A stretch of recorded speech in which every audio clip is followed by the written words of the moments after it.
The US is in shock. An assassination attempt on Putin is being prepared in Alaska. Putin has cancelled his visit. A body double will be sent in his place. Snipers are already in position. The streets of Anchorage are blocked off. The US Secret Service is renting houses near the route. Local residents are coming out to protest. Behind the scenes, there is talk of a deal and a possible assassination. Breaking news, friends. Putin is not flying to Alaska. Instead, a body double will go. Insiders. The reason is fear of assassination. Friends, it's August 12th, and we have sensational news. Putin is sending a body double, not himself, to the meeting with Trump in Girdwood, Alaska. This is being reported by insiders. The reason is fear of an assassination attempt. Snipers are already operating in Alaska. The US Secret Service is blocking streets and renting houses in Anchorage. Local residents are openly stating that they are not happy about the visit of the Russian dictator. Behind the scenes, there is talk that this is exactly where an attempt could be made to eliminate Putin. Friends, according to American media, the meeting between Putin and Trump may take place at the luxurious Alyeska resort in Girdwood. It is already impossible to book a room for August 14th and 15th. The US Secret Service rented a 6-bedroom house in Anchorage a day before the visit. Realtor Larry Dillsborough said that he personally spoke with agents who were looking for housing with strict security requirements. Many people in Alaska are opposed to the visit of terrorist number one, Putin. Protests, threats, snipers, all of this is already a reality. That is why, according to our sources, it won't be Putin himself attending the meeting, but one of his doubles, the kind that have already appeared at negotiations with world leaders. In an in-depth analysis with top analyst Oleksandr Demchenko, we will tell you who this person is, what threats are looming over the meeting, and what could happen in Alaska. Can you imagine, Dasha, they meet and can't come to an agreement? Then Trump arrests Putin. He just pulls out handcuffs from his pocket and says, well, fine, you don't want to agree. That's it, you're on US territory. You've left the Russian Federation and no one is coming here. Your army won't make a move. That's it, we're arresting you. Can you imagine? They arrest him and send him to Alcatraz. First of all, Trump has already met with the doubles of the Russian heads of state. This happened when Trump first came. I think it was, I don't remember exactly, either 1986 or 1988. They brought Trump up to Gorbachev. And Trump thought it was actually Gorbachev himself. But this is a well-known story, a documented story. There are facts, there are photographs, and this is already a well-researched story that it was a double, that Trump was deceived. I don't know if it was a double or just someone who looked like him, or if someone wanted to sell something to Trump or buy something from him, and they urgently needed to find someone who resembled Gorbachev. You see, when people like Trump visited the Soviet Union, especially Moscow back in those days, the KGB always kept tabs on such people, always. That's not out of the question. Well, it's not an exception to the rule, it's the rule itself. People like that were always supposed to be monitored by the KGB. When Robert De Niro came to the Soviet Union, the KGB kept tabs on him too. And the KGB kept tabs on Trump as well. The question is, to what extent did they monitor Trump? You see, how far did they follow him? The Committee for State Security. So the fact that he was already given a double at some point in history is a fact.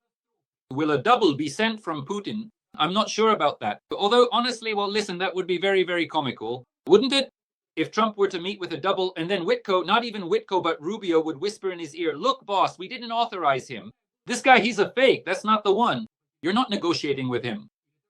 Yeah, that would be funny, and that would go down in the annals of history. And not just in history even. Trump might fly to Russia on August 15th, right after the talks in Alaska. Trump didn't misspeak. Insiders have reported, including Dmitry Gordon's channel, that in fact this meeting is being prepared, the Russia-US summit, not only on the territory of Alaska, but also in Russia. Is that option possible too? That's possible too, of course. Yes, of course it's possible. What would it even mean if Trump comes to Russia, the #1 terrorist country? I'll say this would be a knockout for Trump and for America from Vladimir Putin.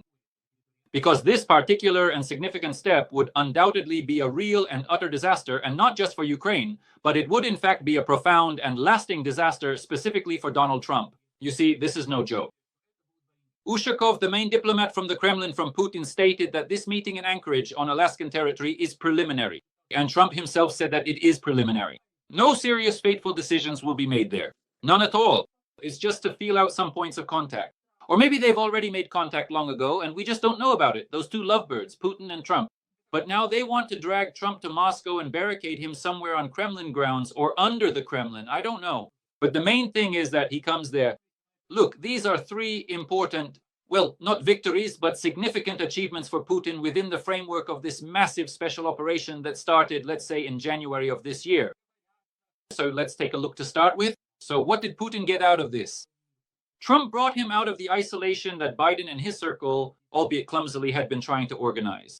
Yes, we saw that he brought him out. He called him several times, and the conversations were absolutely pointless, fruitless, because right after those talks, Putin would still launch massive strikes on Ukrainian territory, including Kyiv. Next. Now he's flying to Alaska. The third and final test, so to speak, will be for Trump, when Putin drags him onto his turf to eat some cheboreki, just like he dragged Witkov onto Russian soil to Moscow. That would be a disaster. Not because Trump and Putin will divide up the world or agree to destroy Europe. No. But because Putin will simply get what he wanted from the special operation and Trump will hand it to him on a silver platter. Dasha, look, Trump has made a lot of statements. I'm sure there are some statements you want to discuss with me today, but I want to focus on another very important aspect of this whole process. I keep saying that Vladimir Putin is now carrying out the largest and most colossal special operation since the creation of the Russian Federation as a separate entity. This is the most powerful and the largest scale special operation in the history of modern Russia. What is this special operation about? Everything you see now is already the finale, the culmination. The special operation began with the exchange of political prisoners who had been held in Russia since January of this year. Then all these negotiations, successful or not, it doesn't matter, eventually brought the strollers here. But what is the key objective? This is the most important thing, in my opinion, because this is exactly what we should be talking about. What is Vladimir Putin's most crucial goal? There are several of these goals. The first is to break up the Ukrainian front and get from Trump everything he wants regarding the territories. After all, as we've realized, Trump doesn't have a clue. He doesn't understand at all what lands Ukraine has, that Ukraine doesn't have an ocean nearby, that the Odessa region isn't located on the ocean, near the ocean, that it's not Ukraine's last maritime region, that Ukraine is actually the largest country in Europe, and so on and so forth. But Vladimir Putin wants the front to collapse, for Ukrainian forces to retreat, and for Trump to approve this. To approve it. That's the first point. The second point is that this won't work because there is no Munich of 1938 and there is no occupation of Poland by Stalin in 1945. This isn't happening because Ukraine has its own independent position. Europe is not destroyed. Europe is not occupied. Europe is engaged in an arms race with Putin and will defeat him in this arms race. Historical processes do not repeat themselves, they never do. But the second point, what does Vladimir Putin want? What is he trying to achieve? Vladimir Putin wants Trump to pull out of Ukraine, to wash his hands of it, so that now Putin can offer him, well, let's freeze things and gradually, say for 50 days, then for 20 days, some kind of partial ceasefire somewhere. But you have to agree on the territories for me, all right, with Zelensky. Trump will go and they'll say no to him. In Europe, they'll say no. In Canada, they'll say no. In Japan, they'll say no. And in Ukraine, of course, they'll say no. And Donald Trump will say, well, fine, I'm washing my hands of it. And that's exactly what Putin wants. That was Putin's goal from the very beginning. Let me remind you that right before Zelensky's trip to the Oval Office, to the White House, Vladimir Putin, on that very morning, convened an FSB board meeting, gathered the FSB generals, and told them this was a 5-minute clip that was deliberately released because without Putin's and the Kremlin's permission, it would never have gone live. This was posted intentionally and maliciously so that everyone could see Vladimir Putin's order to the FSB generals at the board meeting. Do everything possible so that no one interferes with the rapprochement between Putin and Trump, so that no one interferes with their contact, and to remove all unnecessary people from this process. And one more thing. So that America would not be in Ukraine. These are the tasks that Putin said publicly. You can see this video. It exists. It's on YouTube and various other platforms. Go and watch it for this year, January of this year, if I remember correctly. Just go and see for yourself. It is precisely for this reason, Dasha, that we are now witnessing all of this. This process is happening right before our eyes, and in some ways it's a shameful process. But there is another component as well. Another of Putin's objectives is to shift the relationship between America and Russia beyond the question of war and peace, beyond the issue of European security, to separate Europe and Ukraine from the relationship between America and Russia, and to partially achieve the unfreezing of sanctions and various restrictions that have been imposed on Russia over the past 3.5 years of the major war, the full-scale invasion. These are the results Putin is aiming for. But the most crucial thing is to take Trump out of the game. And he intends to do this, he will do it, he will try to do it, and try to achieve the best possible outcome for himself. The climax of Putin's special operation is beginning. That is the most important thing. Not Anchorage, not Alaska, not Trump's statements, not some issues related to exchanges or not some idiotic anecdotal statements from the American side, nor any reaction from the American press, which is half true or even outright false, and in fact propagandistic by its very nature. Because it's obvious that both Moscow and Washington are now trying to shape the information space to their own advantage. That's how major states operate before the start of negotiations. But right now, the most crucial thing is Putin's goals, Putin's objectives, the actions of his intelligence services, Putin's own actions, and how this special operation is progressing, which has now been going on for exactly 6 months, Dasha, exactly 6 months, and it's still continuing. We've now reached the climax. This is the most crucial point. Yes, you're talking about institutional matters, Sasha, but I had quite an interesting experience here. I spoke with a well-known Ukrainian diplomat, an ambassador of Ukraine, and accordingly an extraordinary ambassador. And he said that at the meeting with Witkoff, it wasn't Putin who was present, but a double. After that, information emerged that the double might even be able to meet with Trump. I was surprised because a respected and well-known person, an extraordinary ambassador, a renowned diplomat, believes that Putin uses body doubles. Sasha, to what extent do you think it's really possible that a double could be at a meeting with Trump and not the real one? That Putin, because Putin won't fly to Alaska, won't go to the United States of America, he'll be afraid of being arrested or something else, and so on. Well, maybe that ambassador saw Putin's double, I don't know. But you see, Dasha, look, let me tell you this. Maybe he looked out from the fridge, but here's what I'll tell you. Even without the double and even without Medvedev. Now, if Putin were to take Medvedev with him to Alaska, that would be a nuclear story. I don't know, then we would have heard a scandal live on air. Probably Trump would have sent both Putin and Medvedev off with a few choice words in the direction of the Russian warship. There would have been a huge commotion. It would have been a scandal. They'd be smashing dishes there, getting into fistfights. I don't know what would have happened, but that would have been a provocation. But Putin won't do that. Putin needs to pressure Trump, get what he wants, secure preliminary agreements, bring Trump to Moscow, and show Trump that it's Ukraine that's not willing to negotiate, that Europe is getting in the way of everything, that there are enemies everywhere, and only Putin is his friend. That is his main goal right now, to befriend Trump against all of Europe. This is what Vladimir Putin wants. It's unlikely he'll be able to pull it off and make it happen. And really, friends, let's not panic. On Wednesday, there will be talks between Zelensky, Trump, and all the most important European leaders.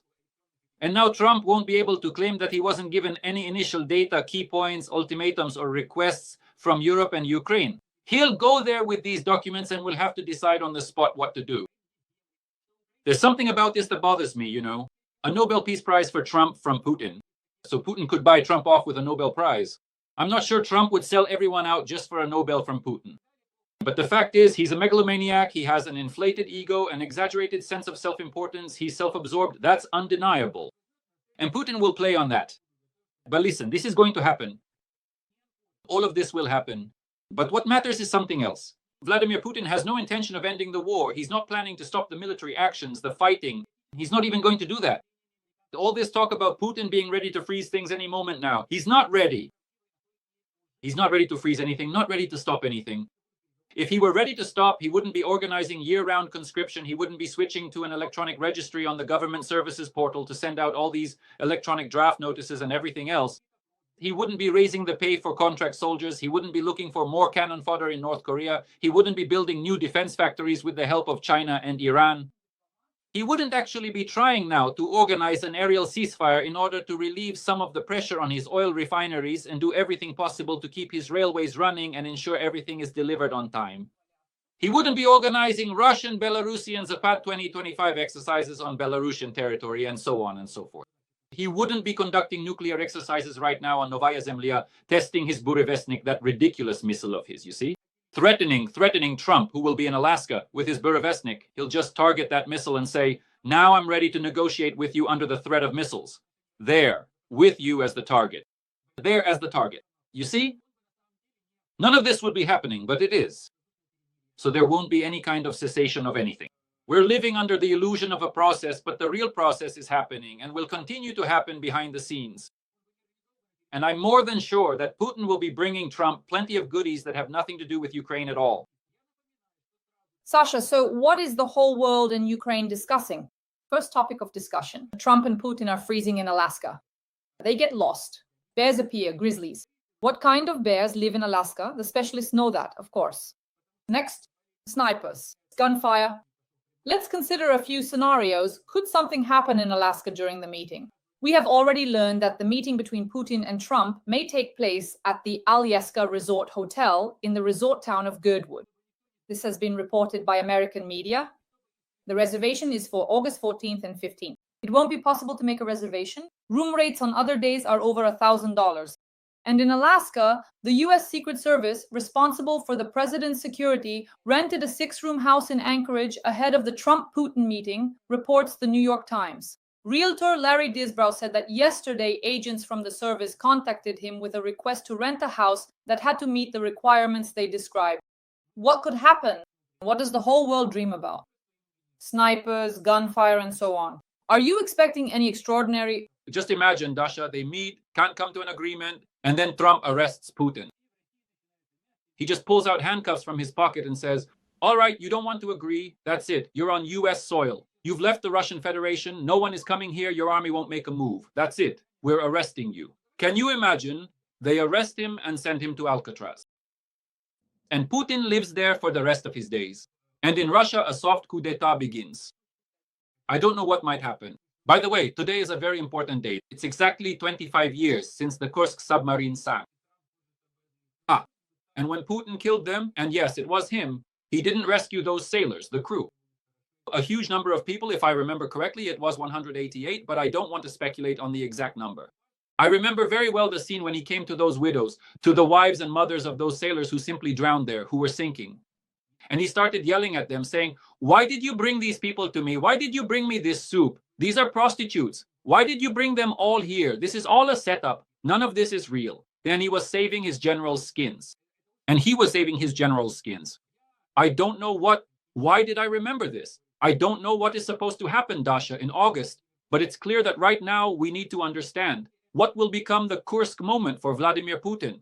Another one, right? What will be his true black swan? The thing that changes everything and completely turns the situation upside down for Vladimir Putin and not in his favor. As for a coup, don't count on it right now. It's not going to happen in the coming week. Hoping that the Europeans will suddenly go to war against Putin, no, that's not going to happen. But the fact that they might not come to an agreement with Trump and Trump might get angry, maybe that's exactly what will happen. We don't know what's going to happen. We don't know what Trump will bring to him. Right now, we're bracing for the worst possible outcome, right? Because we hear statements being made. But let's see what happens next. Honestly, Trump's statement actually made me happy. Well, at first it made me angry, but then I smiled. Here's what I'll tell you. Just like that. He didn't even realize what he was saying. Remember, he said, just like Cinderella, he came out at midnight and said that if it weren't for that general who sent the tanks off-road into an open field, Putin would have taken Ukraine in 4 days. Well, first of all, everyone immediately showed Trump the truth. We remember that, we know it, yes. And they showed him again, yes, all that footage, that they were actually moving along the highway and were shelled and completely destroyed, and then were forced to retreat. But the most important thing is something else. When he said, knowing Vladimir Putin, that general should have already been killed or Putin has already finished him off. Let me remind you that with only a very brief pause, all the troops and operations in Russia have been and are still commanded by General Valery Gerasimov, who remains the head of the general staff to this day.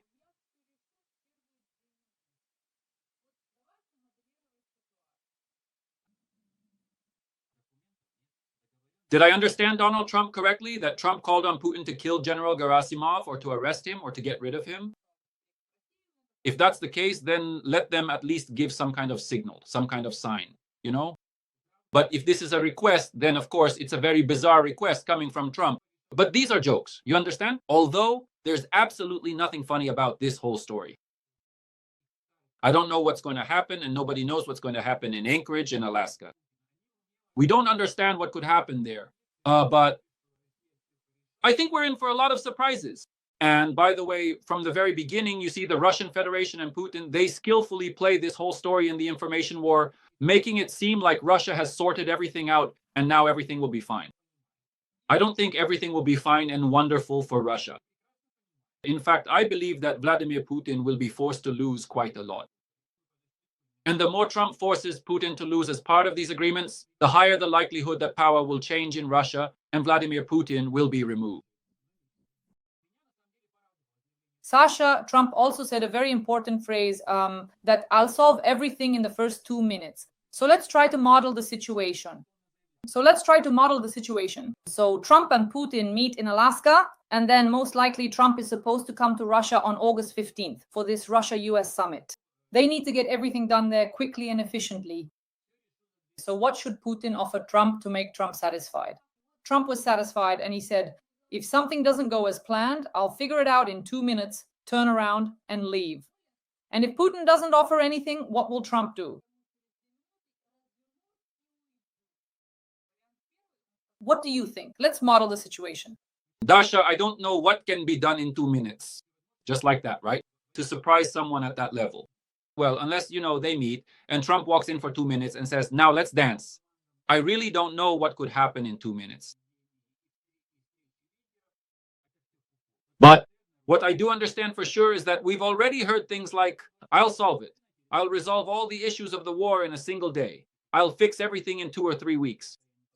Now I'm going to sort everything out with Putin. I'll call him right now. Everything will be settled in 2 minutes. We have a meeting in Alaska. Then he'll be solving everything in 2 minutes on Moscow's territory or wherever else. This will keep going on. Putin's main goal is to buy time and do everything possible so that Trump and America are not involved in this war.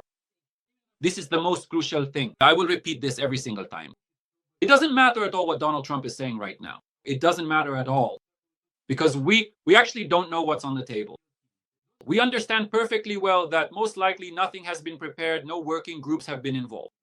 Putin made a proposal. Witkoff brought this whole proposal in his mouth. Trump said, I'm willing to meet. Everyone ordered their teams to quickly agree on the location and the meeting of the leaders. But there's nothing there. There are no documents, no agreements, nothing at all. It's just a meeting for the sake of meeting. Now, I want to say something very important to reassure everyone. No international decision, no treaty, no agreement can bypass the US Congress. Donald Trump, as president, cannot simply sign any agreement with or without Putin unilaterally and resolve the issue. That's exactly why, precisely for this reason, he probably wants Ukraine to agree to something on its own, but Ukraine is not going to agree to any nonsense. Neither Ukraine nor Europe will. And he needs to bypass this precedent, this whole story called the US Congress, both chambers, the House of Representatives and the Senate. And even with a Republican majority, they won't vote for any nonsense called an agreement with Vladimir Putin, especially if this agreement turns out to be not just catastrophic for Ukraine or Europe, but for the United States itself, for its reputation, its defense capability, and America's internal security. No one is going to do that. And Trump understands this, and Putin understands it too. But right now, we're just going to see yet another attempt to push the situation towards some unfavorable decisions that are only beneficial for Putin. I don't think that's going to happen. But the situation is not simple. We've reached the climax, we've come to the edge. A lot will be decided on Friday, but not everything. Sasha, after talking with this well-known diplomat and ambassador extraordinary, what's his name? Our audience, while we pause here, he wouldn't really like us to make all of this public. Anyway, he told me the following. There are several reasons why Trump agreed to meet with Putin. The first option, he said, is that you have to think like Trump. This is the situation around Taiwan. That is, the United States has become convinced that Russia will not help China seize Taiwan. That's the first point. The second is the development of the Arctic. In other words, what interests Trump and Putin together are certain agreements on the development of the Arctic. And the third is Trump's ego. Trump Tower in the center of Moscow, a huge building. Trump Tower monuments dedicated to Trump.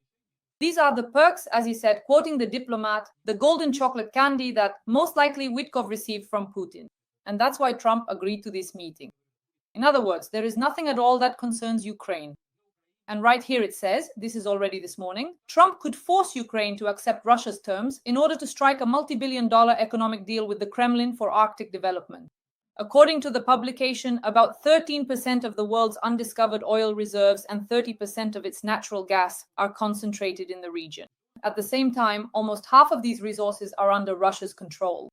And to sum up, All the European leaders told us, including NATO Secretary General Rutte, that we have not received any information about what Putin offered to Utko.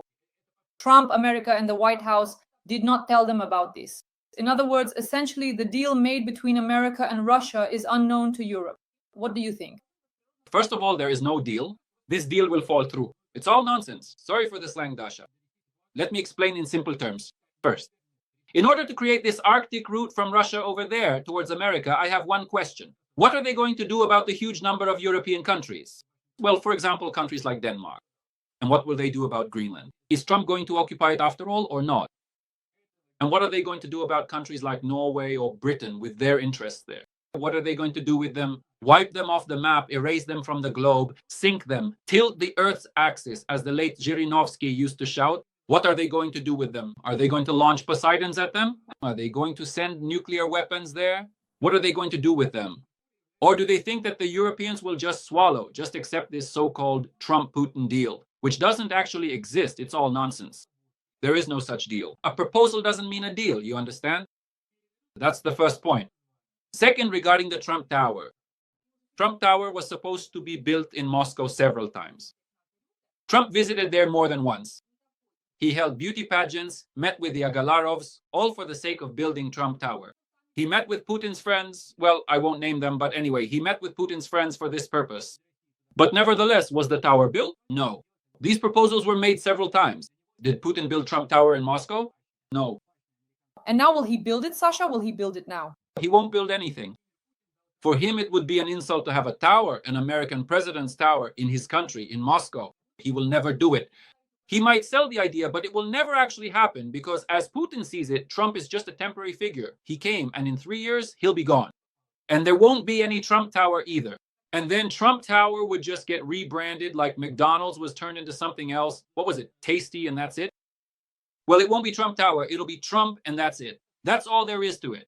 What was the third point again? Remind me. Taiwan. Taiwan. Wonderful. So, Vladimir Putin gave Trump his word that he wouldn't take part in the battle for Taiwan. He never intended to take part in the battle for Taiwan anyway. That's the first thing. But Vladimir Putin gave China assurances that he wouldn't help anyone. And from the point of view of America gaining an ally in the form of Russia, he will remain neutral, and his nuclear potential, with China's help, will also be used as a shield. I mean, the Chinese side during the confrontation. What is China trying to achieve? The most crucial thing, to divide Europe and the United States so that Europe does not help the US in the Pacific theater in a war between China and the US, if such a war happens, to reach some kind of peak indicators. The direct hot phase of the war will begin. But with the kind of policy Trump is pursuing now, Europe won't help him with anything, because if Donald Trump betrays Europe, then Europe won't help him in the Pacific theater either. In that case, there will be no NATO at all. And this is beneficial for Vladimir Putin. That's why there is no deal. In fact, if we carefully go through these three crucial points, it becomes clear that there are really only three significant traps meticulously set by Vladimir Putin. These are indeed the three primary traps Putin has strategically laid out for Donald Trump. That's what we see. And I think there are actually many more traps set. There's also the Iran trap, the nuclear weapons trap, and the trap of trade and sanctions. There's a separate trap regarding relations with China, and so on down the list, Dasha. There are a lot of these traps, and unfortunately, Russian intelligence services and Putin set them masterfully, while Donald Trump falls into them just as skillfully. That's the biggest problem. But again, we'll see the outcome soon. This Friday, maybe Saturday. And we'll find out whether Trump got caught or not. Is it a knockout or not? Maybe we'll see Putin crawling and begging in a state of knockdown or knockout. Maybe everything we're thinking is just a wasted effort, all for nothing. We don't know. We'll find out soon. Sasha, of course, next time we'll meet during the summit in Alaska, we'll definitely go. So here's my question.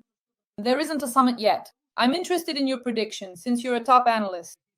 Will there be a Russia-US summit on Russian territory? So will Trump quickly come over to Russia? Will he be there with drums, dancing with drums, singing Katyusha, I don't know, drinking vodka with Putin, dancing in circles together? Kadyrov might show up nearby too. He invited him. By the way, Kadyrov invited Trump to the Kremlin. So I think it won't happen without Kadyrov. Dasha, look, these aren't questions of forecasting anymore. These are questions of fortune telling. We don't know what's going on in Trump's head, but... Right. Does Putin want to lure Trump to Moscow? Yes. Does he need this to formalize his victory? Yes. Will he be allowed to do it? I doubt it. Does Trump have people in his circle and in Congress who will block this? Yes, there are such people. And does Trump want to fly to Moscow? For now, yes. Will he actually go to Moscow, and will he still want to after Alaska? I doubt it. Will Putin ruin everything before any further summits? Yes, he is illogical when it comes to Ukraine and an absolute psychopath if we're talking about the Ukrainian state. Will he strike Ukraine during this time, and will that spoil the mood for both Trump and Melania Trump? Yes. So, Dasha, you see, when the Ushakov tugboat was pulled in, yes, they tried to pull it out onto the water, and it sank. A new tugboat. I immediately remembered that top Russian diplomat from the Kremlin, Yuri Ushakov. So it seems to me that this is a very bad sign for Russia, for the Kremlin, for everyone, for Putin and all his entourage, that all these maneuvers, all these attempts, they will sink. They have plans, they have a special operation, they have planning, and in some areas they've achieved certain successes. But that doesn't mean they'll succeed in absolutely everything. And that's the most crucial thing. Friends, let me tell you the following. August is traditionally a bad month for Russia, for Putin. We don't know if there will be snipers, shootings, what will happen in Alaska, whether there will be doubles, whether they will then go to Russia, or what will be going on. I think that all of these, the answers to these questions, will appear over the weekend. And Sasha and I traditionally meet on weekends, and I think we'll discuss everything, from doubles to snipers to the results of Ramzan Kadyrov's and so on. Will there be Medvedev's? Will there be vodka?